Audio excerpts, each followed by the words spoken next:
இன்னைக்கு இந்த பாலிடிக்ஸை கலாய்ச்சி மீம்ஸ் வருது, ட்ரால் போடுறாங்க, அதெல்லாம் ஓகே. பட் இதெல்லாம் படத்திலே பண்ணவர் கவுண்டமணி சார். ஸோ அப்போவே அவரோட அரசியல் நையாண்டிலாம் இப்போ வரைக்கும் ட்ரெண்டிங்கில் இருந்துட்டு இருக்கு. அவர் கூட ஒர்க் பண்ண, அவர் கூட இருந்த அனுபவங்களை பற்றி சொல்லுங்கள். சார், கவுண்டமணி சார் கூட நான் வந்து ஒரு 3 படம் பண்ணியிருக்கிறேன். அதாவது சுயேட்சை எம்எல்ஏன்னு ஒரு படம், தங்கம் அப்படின்னு ஒரு படம், சத்யராஜ் சார் ஹீரோ, அப்புறம் இன்னொரு படம், இது 3 படம் நான் நடிச்சிருக்கிறேன். ஆக்சுவலாக வந்து பார்த்திங்கன்னா ரொம்ப கஷ்டம் அவர் கூட நடிக்கிறது.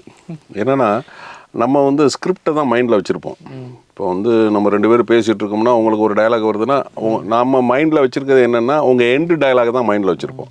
அடுத்து உங்கள் இந்த எண்டு டயலாக் வரும், அடுத்து நம்ம தான் ஸ்டார்ட் பண்ணணும், நம்ம அப்படி மைண்டில் வச்சுட்டு ப்ரிப்பேராக உட்காந்துட்ருப்போம். இவர் என்ன பண்ணுவார்னா, கவுண்டமணி அண்ணன் ஓன் டயலாக் அடிச்சு விட்ருவார், ஸ்பாட்டில் அடிச்சு விட்ருவார். இப்போ நம்மள மாதிரி ஆர்டிஸ்ட்டை திணறிடுவோம். இப்போ இந்த மாதிரி சுயேட்சை எம்எல்ஏல நடந்தது, தங்கத்துலேயும் நடந்தது. அது ஒரு 2-3 ஷார்ட் போனதுக்கப்புறம் தான் நமக்கே மைண்ட் செட் ஆகும். ஆஹா, இவர் ஓன் டைலாக் பேசுகிறாரு, நம்ம இதில் மைண்டுக்கு ஸ்கிரிப்டில் ஃபிக்ஸ் பண்ணோம்னா மாட்டிக்குவோம் அப்படிங்கிறது ஒரு 2-3 ஷார்ட்டுக்கு அப்புறம் தான் நமக்கு வந்து தெரிய வரும். இதில் வந்து ஃபார் எக்ஸாம்பிள் நம்ம சுயேட்சை எம்எல்ஏ சத்யராஜ் சார் ஹீரோ, அவர் எங்கே வந்து சப்போர்ட் பண்ணுறாரோ அந்த கட்சி தான் ஆட்சி அமைக்கும். அப்போ ஒரு கட்சியிலேருந்து ஒரு பிஏ வருவார், இன்னொரு கட்சியிலேருந்து நான் வருவேன். இவர் வந்து கவுண்டமணி அண்ணன் சத்யராஜ் சார் கூட இருக்கிறவர். அப்போ வந்து அவர் இன்னும் அந்த நீங்கள் வாங்க, கார் ரெடியாக இருக்குது, ஏசியை போட்டு வச்சுருக்கு, நீங்கள் வந்து ஏறிட்டிங்கன்னா நேராக போகிறோம், தலைவரை பார்க்குறோம், அங்கேருந்து நேராக கவர்னர் மாளிகைக்கு போகிறோம், நம்ம ஆட்சி அமைக்கிறோன்னு அவர் சொல்லுவார். இப்போ நான் சொல்லுவேன், ஆனால் ஒரு காருக்கு 3 கார் இருக்குண்ணா, வந்து ஏறுங்கண்ணா, எந்த காரில் வேணாலும் ஏறுங்கண்ணா, நேராக போய் தலைவரை பார்ப்போம், அங்கே பேச வேண்டியதை பேசுவோம், நீங்கள் கொடுக்க வேண்டியதை அவங்களை கொடுத்துட்டு நம்ம நேரே அங்கே போயிடலாம்ண்ணா அப்படின்னோன்னா அவர் சொல்லுவார் 30 அப்படிம்பாரு, நான் 60 இந்த பக்கம் அவர் 90 நான் 120. இதில் சம்மந்தமே இல்லாமல் கவுண்டமணி என்ன ஒரு டயலாக் விடுவார், பீடா ரேஞ்சுக்கு போகுது ஐயா. இது ஸ்கிரிப்ட்லேயே கிடையாது.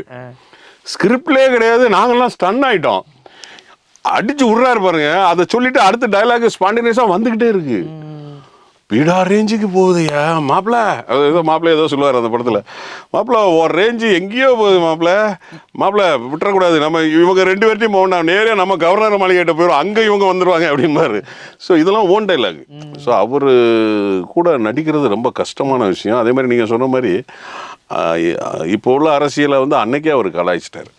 அண்ணா வந்து மிகப்பெரிய என்ன சொல்கிறது, தமிழ் படங்களே பார்க்க மாட்டார், பூராமே இங்கிலீஷ் படம் தான் பார்ப்பார். நீங்கள் அவருடைய இதுக்கு ஆஃபீஸுக்கு போனீங்கனாலே பார்த்தீங்கன்னா தாமஸ் ஆல்வா எடிசனோட ஃபோட்டோ தான் இருக்கும்.